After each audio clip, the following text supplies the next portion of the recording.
네, 오늘 2월 10일 새벽 예배의 말씀입니다.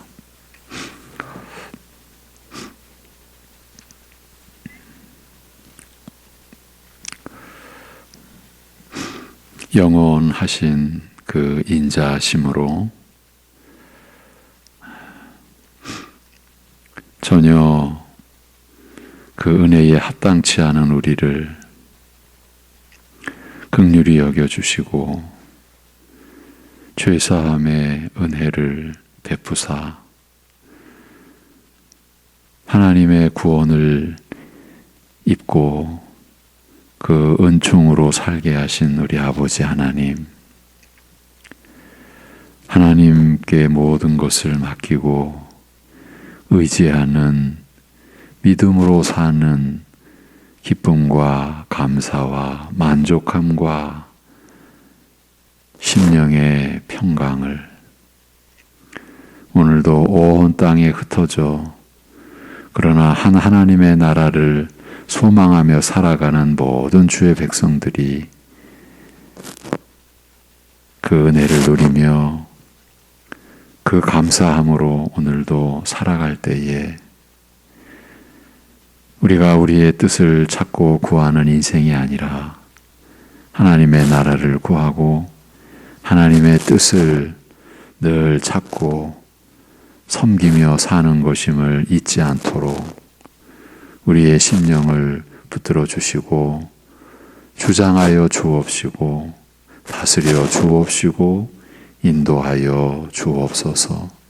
이 새벽에 나누는 하나님의 말씀 안에서 그 온전하신 진리와 우리를 새롭게 하시는 은혜를 오늘도 맛보게 하시고 그 말씀의 역사하심을 우리가 힘입을 수 있게 인도하여 주옵소서.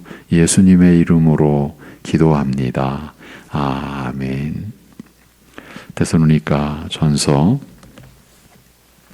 5장 15절에서 18절입니다. 데살로니가 전서 5장 15절에서 18절까지 보시겠습니다. 데살로니가 전서 5장 15절에서 18절입니다. 다 같이 삼가 누가 누구에게든지 악으로 악을 갚지 말게 하고 서로 대하든지 모든 사람을 대하든지 항상 선을 따르라. 항상 기뻐하라. 쉬지 말고 기도하라. 범사에 감사하라. 이것이 그리스도 예수 안에서 너희를 향하신 하나님의 뜻이니라. 아멘. 어제는 이 본문 15절 말씀을 중심으로 해서 로마서 12장의 관련 구절도 함께 살펴보았습니다. 한마디로 하자면 하나님 나라에 속한 자로 살아가는 우리 신자들의 삶을 우리가 엿볼 수 있었습니다. 이 땅을 그저 이 땅을 살아가는 인생이라면 하나님 나라에 대한 어떤 지식도 없고 그 믿음과 소망도 없는 그런 인생이라면 범접할 수 없는 영역이었다고 해도 과언이 아닙니다. 하나님께서 우리 믿는 자들에게 기대하시는 그 수준의 한 면을 본 것이라고도 할 수 있습니다. 그렇기 때문에 이와 같은 말씀은 하나님에 대한 어떤 확신, 즉 분명한 믿음 없이는 따를 수가 없는 말씀입니다. 자신을 해하려고 하는 상대방에게 어떻게 선을 베풀 수 있습니까? 어떻게 원수를 축복할 수 있습니까? 그런데 하나님께서는 우리로 하여금 그렇게 살라고 말씀하고 계십니다. 일반 사람의 입장이나 이 세상의 관점을 우리가 버리지 못하는 한 이렇게 행할 수는 없는 법입니다. 이 내용과 관련된 하나님에 대한 분명한 확신 중 하나는 하나님의 심판주 되심에 대한 신앙 고백입니다. 나를 해롭게 한 자의 모든 것을 다 아시는 하나님께서 반드시 신원해 주신다. 곧 그 원통함을 풀어주시고 갚아주신다는 믿음을 가져야만이 악을 악으로 갚지 않을 수 있다는 말입니다. 그렇지 않으면 우리는 상대방의 악에 쉽사리 충동을 받게 됩니다. 어제 나눈 내용 중 요점이 이 점과 관련된 것입니다. 다시 들어보십시오. 악을 악으로 갚는 것은 상대방의 악에 충동받아 내가 악을 행함으로써 악에게 지는 일이요 오히려 미움과 핍박을 받되 사랑과 선을 베푸는 이것이야말로 악에게 지지 않고 오히려 선으로 악을 이기는 최선의 길이라고 했습니다. 네. 악을 악으로 갚는 것은 상대방의 악에 충동받아 내가 악을 행하는 것이니 이것이 곧 악에게 지는 일이라는 말입니다. 악에게 패배하는 것이죠. 이 악의 배후에는 마귀가 자리하고 있다. 이 점도 우리가 잊어서는 안 될 것입니다. 그래서 예수님께서 기도를 가르쳐 주셨을 때에 시험에 들게 하지 마옵시고 다만 악에서 이 악에서를 악한 자에게서 우리가 이렇게 볼 수 있다고 했죠. 그 악한 자에게서 구하시옵소서 이렇게 우리에게 가르쳐 주신 것입니다. 여러분도 충분히 짐작하시고 또 겪고 계시는 일이지만 악을 악으로 갚는 일은 우리의 일상과 너무 밀접한 관련이 있습니다. 늘 우리에게 일어나는 일일 수 있다는 말입니다. 누가 자신의 마음에 작게라도 흠집을 내는 말을 하면 우리는 대개 반응을 합니다. 어떻게 해요? 되갚는 식이 되겠지요. 예. 그렇게 하지 않으면 더 속상해 하기 마련입니다. 이 점은 나이가 들어가도 크게 달라지지 않는 것 같아 보입니다. 제 자신도 예외가 되지 않습니다. 작은 일로도 누가 나 자신을 건드리면 그 자극에 대한 반응을 하기 위해 그 반응을 또 찾기 위해 마음이 흔들리게 되어 있습니다. 대부분은 주체를 못하게 됩니다.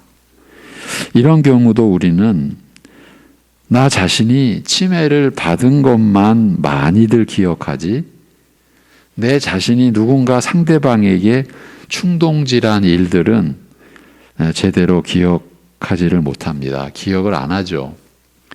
자신이 행한 악행은 잊어버리는 겁니다. 이런 걸 보면 사람은 참 편리한 기능을 갖고 있는 것 같습니다. 물론 부패한 성정으로 인한 것이지만요.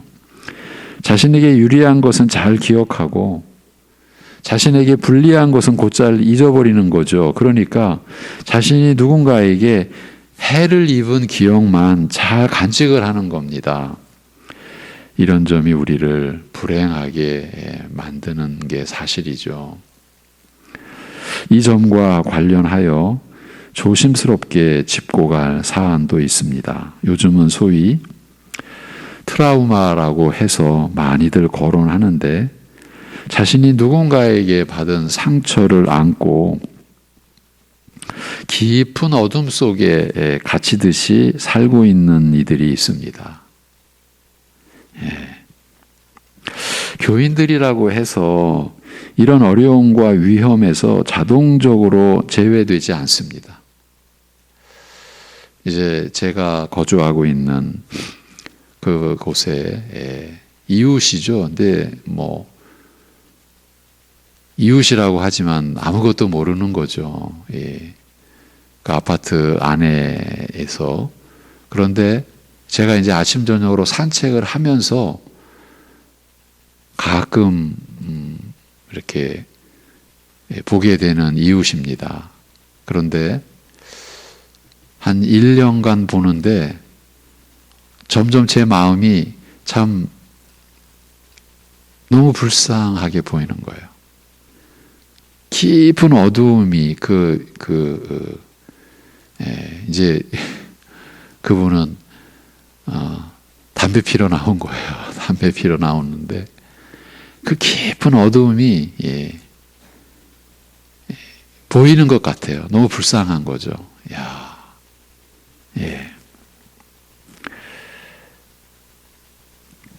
교인들이라고 해서 그런 어려움과 위험에서 교인이기 때문에 제외된다, 이런 법은 없습니다. 우리 자신을 포함해서 서로가 살피는 노력이 필요합니다. 그런 고통이 시작되는 시점이 중요하지 않나 싶습니다. 이제 이 말씀을 나누는 이제 요즘 제가 그 이웃 그분을 한동안 못 만났습니다. 그래도 궁금한 거예요. 어떻게 있을까?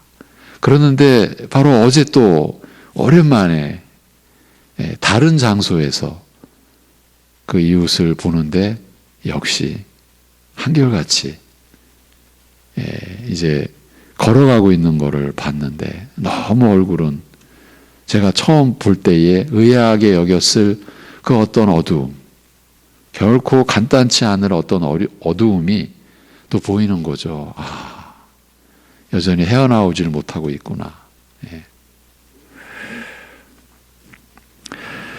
그 고통이 시작되는 시점이 중요하지 않나 싶어요.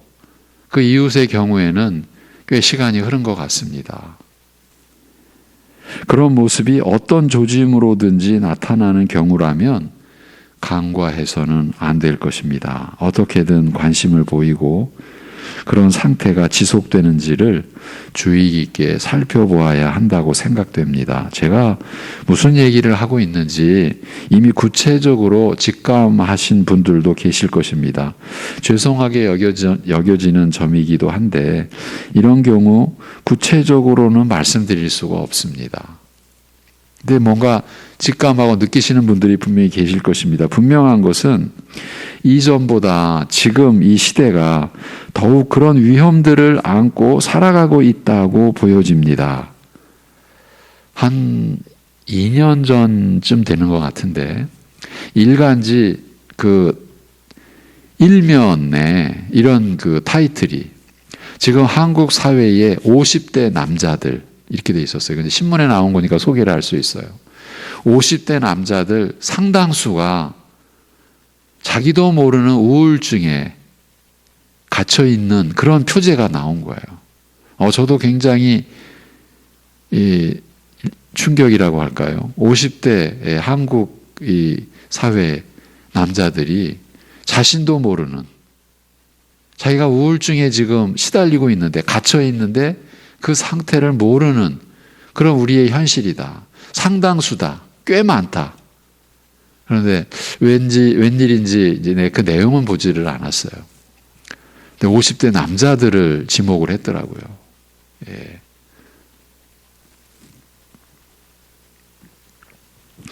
이전보다 전 시대보다 지금이 이런 위험들을 더 많이 안고 살아가고 있지 않은가 싶은 거예요. 그래서 서로를 살피는 노력이 그 이전에 서로에 대한 관심이 요구되는 시대라고 여겨집니다.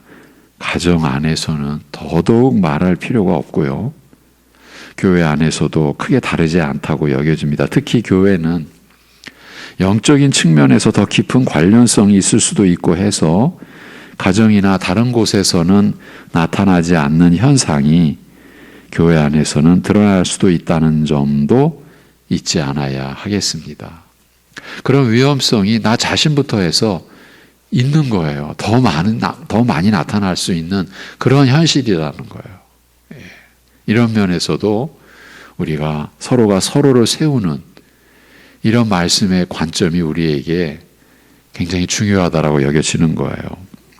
사실 이제 다시 본래의 흐름으로 돌아와서 악을 악으로 갚지 않는 이 하나님 나라의 원칙이 가장 먼저 적용되어 그 혜택을 입은 것이 바로 우리 믿는 자들 아닙니까?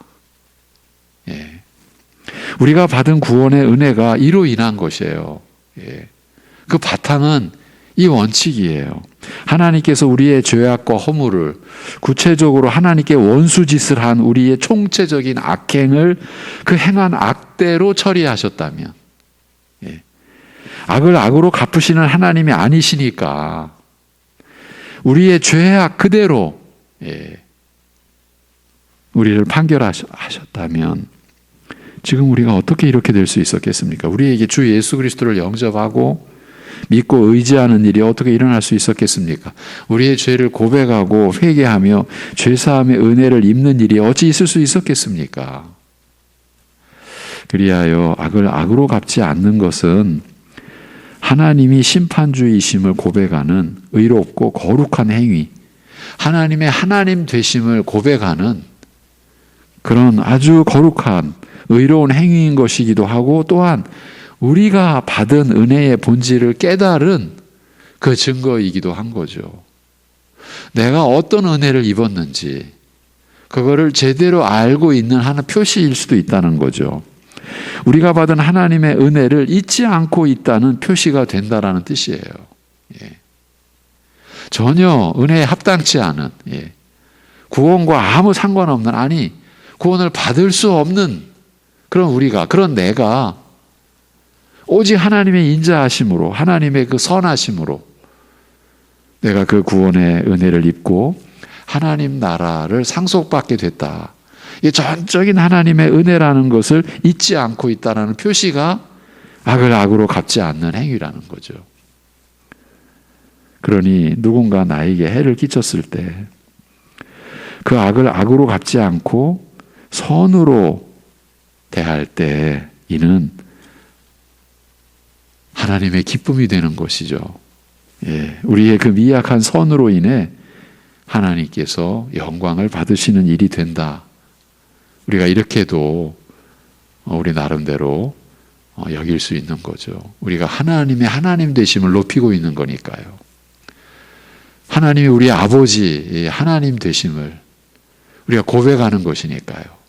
그리고 그것이, 그 믿음이 참으로 많은 난관을 지금 극복하고 내 스스로는 이룰 수도 없고 행할 수도 없는 그 거룩한 행위를 오직 그리스도의 은혜와 성령님의 역사하심 안에서 내가 지금 악을 악으로 갚지 않는, 그래서 선으로 갚는 행위를 하고 있으니까 그것이 하나님께 영광이 되지 않겠냐는 것이죠. 우리가 주일 말씀으로 새해 들어 시편 62편부터 시작해서 지금 64편을 보고 있는데, 메시아께서 고난받으실 때의 모습을 보여주는 그 내용들이 지금 새벽에 우리가 나누고 있는 내용과 그대로 일치한다라는 것. 우리가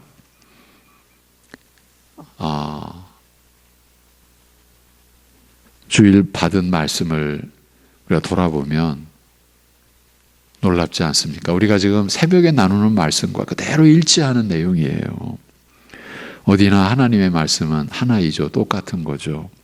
이번 주일 나눴던 64편의 말씀은 예수님께서 당신께 일어난 그 곤란한 일들에 대해 하나님께 전적으로 기도로 의뢰하고 있음을 알려주는 내용으로 시작했지요. 행악자들의 음모와 죄악을 짓는 군중들에게서 벗어나게 해주시라고 기도하고 있는 모습을 보여주셨어요. 사실 예수님이야말로 기도하지 않아도 되는 분이셨죠. 귀신 들린 자를 낫게 해주시고 죽은 자도 살리시고 풍랑이는 바다 위를 그냥 걸어가실 수 있는 예수님, 또 사람이 무슨 생각을 하는지도 이미 다 알고 계시는 분, 이 사람이 나에게 무엇을 기대하고 나왔는지, 이 사람의 상태가 어떤지 모든 것을 아시는 예수님이시지 않습니까? 그런 분이시라면 자신을 해하려 하는 자들의 음모를 알아차리는 것은 일도 아니고, 그런 자들에게 합당하게 대응하시는 것, 그들을 처벌하시는 것, 이건 식은 죽 먹기 아니겠습니까? 그런데도 예수님은 그 악인들을 징벌하는 일에 자신의 능력을 쓰신 적이 없어요.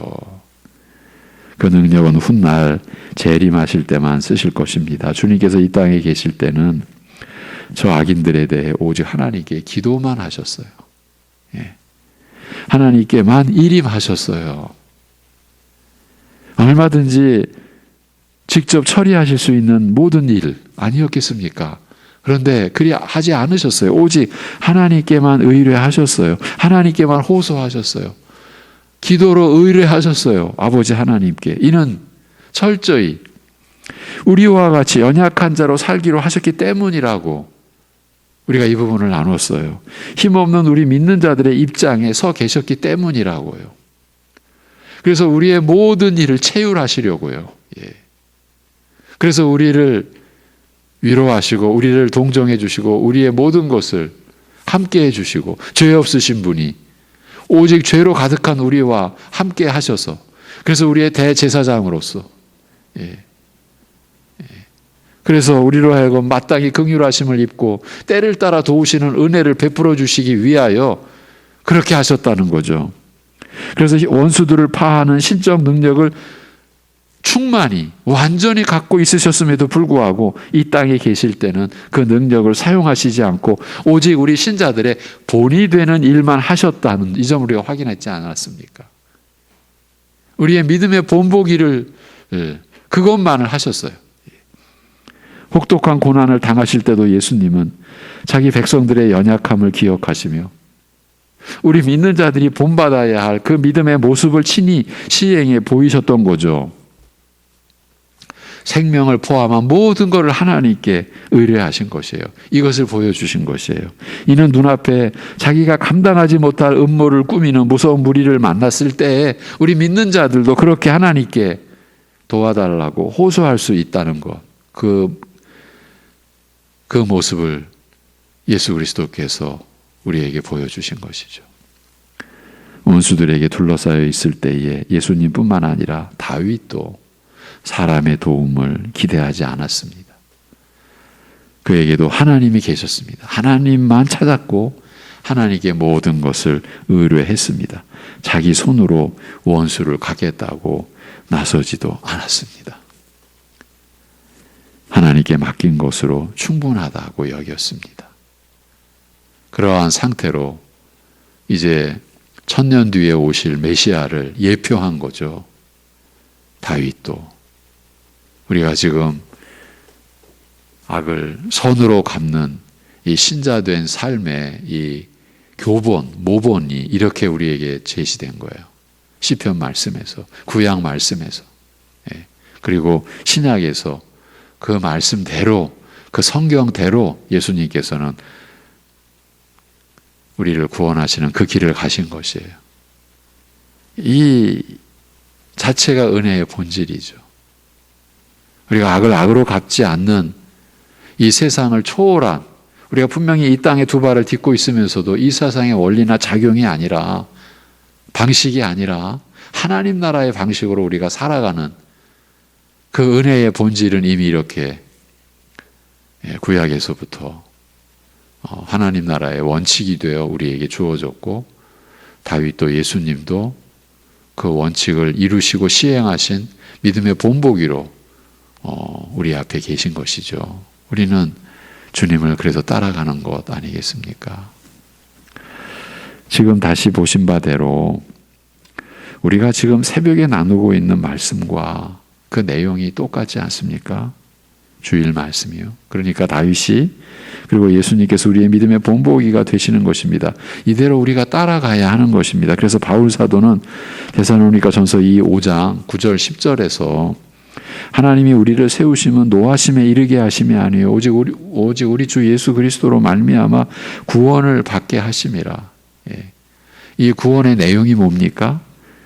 예수께서 우리를 위하여 죽으사 우리로 하여금 깨어있든지 자든지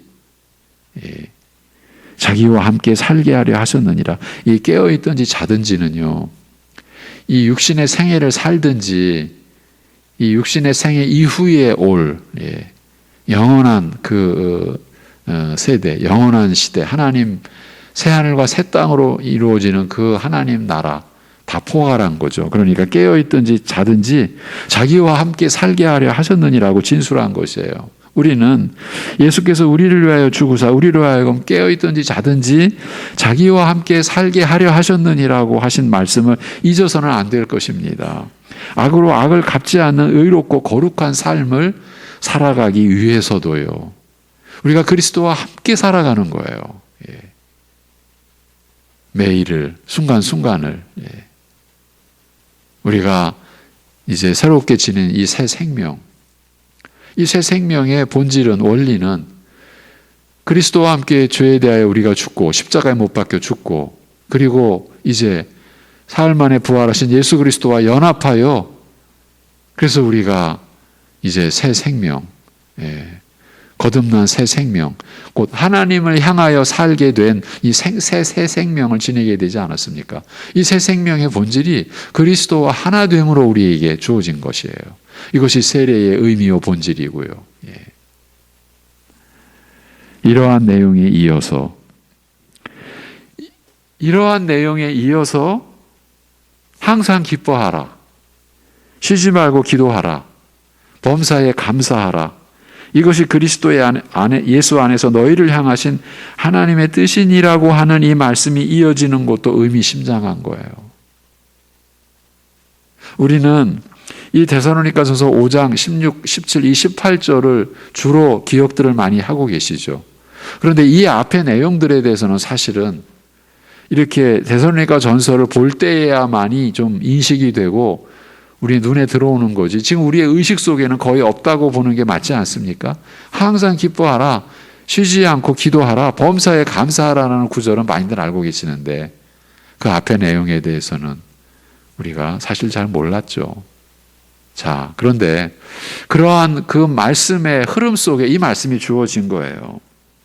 이제 다음 시간에 좀 더 살펴볼 구절인데, 지금 이어지는 말씀의 맥락에서 먼저 이 구절의 의도를 살펴보겠습니다. 이렇게 연결이 될 수 있을 것 같습니다. 10절부터 시작해 보겠습니다. 일단 이런 의문을 가지고 한번 생각해 보시자. 우리가 어떻게 항상 기뻐할 수 있지? 이건 아주 원초적인 질문이자 의문이죠. 우리의 현실을 우리가 아니까요. 그걸 염두에 두고 이제 이 말씀의 그 맥락 10절부터 시작해 보겠습니다. 예수께서 우리를 위하여 죽으사 우리로 하여금 자기와 함께 살게 하려 하신 대로, 그 하나님의 뜻대로 우리가 피차 권면하고 서로가 서로를 세운다면, 그래서 우리 가운데서 수고하고 주 안에서 우리를 다스리며 권하는 자들을 알고 사랑 안에서 가장 귀히 여긴다면, 그리하여 게으른 자들을 권계하며 마음이 약한 자들을 격려하고 힘이 없는 자들을 붙들어주며 모든 사람에게 오래 참는다면, 서로가 악으로 악을 갚지 않고 서로에게나 모든 사람에게 항상 선으로 대한다면, 우리 믿는 자들이 이렇게 예수님과 함께 살아가는 의롭고 거룩한 성품으로 변화되고 자라간다면 항상 기뻐하고 쉬지 않고 기도하며 범사에 감사할 수 있지 않겠습니까? 이렇게 연결이 된다라는 것을 여러분과 함께 먼저 나누고 다음 시간에 16절 이하의 말씀을 좀 더 살피겠습니다. 중요한 것은 그냥 뚝 떨어져서 항상 기뻐하라 이 말씀이 나온 게 아니에요. 이 앞에 우리가 주 예수 그리스도와 함께 살게 된 이 영생의 근본이 지금 전제된 상황에서, 그리고 그 삶이 구체적으로 어떻게 나타나야 되는 것인지 가르쳐 주신, 권고해 주신 그 말씀에 이어서 항상 기뻐하라라는 이 절대적 권면이 나온 거예요. 제가 지금 좀 어색하지만 10절부터 직접 연관되는 구절이라고 여겨지는 10절부터 쭉 연결된 그런 상태에 우리가 되어 간다면, 되어 가고 있다면 우리는 항상 기뻐하라라는 말씀을 따르고 그 은혜를 누릴 수 있지 않을까. 우리가 이런 생각을 충분히 해봄직하지 않겠느냐. 왜? 말씀이 그렇게 제시하고 있으니까. 기도하겠습니다. 하나님 아버지,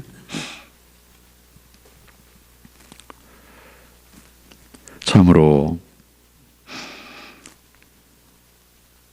악을 악으로 갚지 않는 그 의롭고 거룩한 행위의 가치가 어떠한지를 또 일깨워 주심에 감사합니다.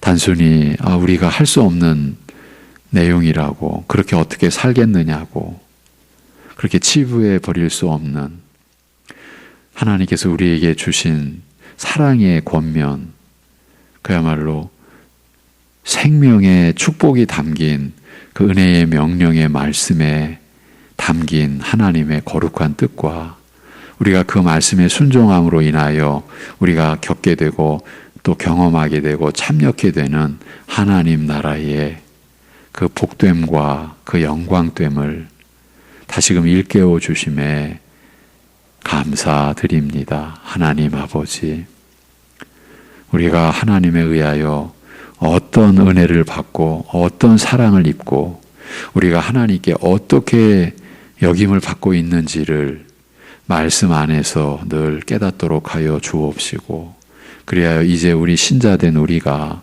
이 세상이나 다른 사람에 의해서의 어떤 세워지는 존재가 결코 아니라 하나님에 의하여서 하나님 나라에 속한 사람일 뿐만 아니라 하나님의 자녀라고 하는 신분을 입은 자, 오직 하나님에 의하여 주어진 거룩하고 영광된 신분, 그것도 영원한 신분을 입은 자, 사탄도 마귀도 해할 수 없고 빼앗아갈 수 없는 그 온전하고 영광된 지위를 이미 지닌 우리로서 우리가 누구에게 악을 당하든지 해를 입든지 그 해를 입은 대로 악을 악으로 갚지 않을 수 있는, 갚지 않아도 되는, 오히려 선으로 대하고 선을 따르고 그 원수를 축복할 수 있는, 사랑할 수 있게 되는 데까지 나갈 수 있는 우리가 되었음을 일깨워 주신 하나님의 이 말씀대로 우리의 마음과 생각이 움직여지고 그 말씀으로 향하게 되고, 그래서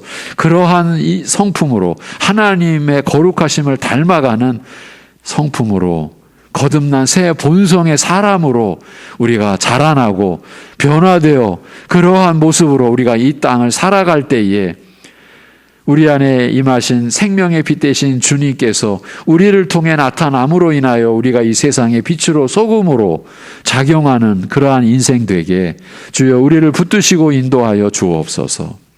이 어둡고 이 참 상처 투성이일 뿐이고 소망 없는 이 죽음의 땅 같은 이 세상에, 그러나 영원한 생명의 빛을 받은 사랑하는 우리 성도들이 이 생명의 빛을 비추이고 나타내고, 그리하여 그저 음부와 사망과 저주로 가는 것이 아니라 오히려 하나님의 사랑으로 그 생명의 영원한 축복으로 복됨과 영광으로 거룩함으로 인생이 변화되어지고 그것을 나타낼 수 있기까지 하는 그런 우리가 된 것을 통하여서 우리가 이 세상을 섬기고 우리 자손들에게 이러한 은혜를 우리가 남기고, 그리고 연약하지만 그러한 은혜의 본이 되는 우리의 삶이 되도록 오늘도 우리를 붙들어 주시고 인도하여 주시옵소서. 모든 것을 주님께 의탁하옵고 감사드리오며 주 예수 그리스도의 이름으로 기도하옵나이다.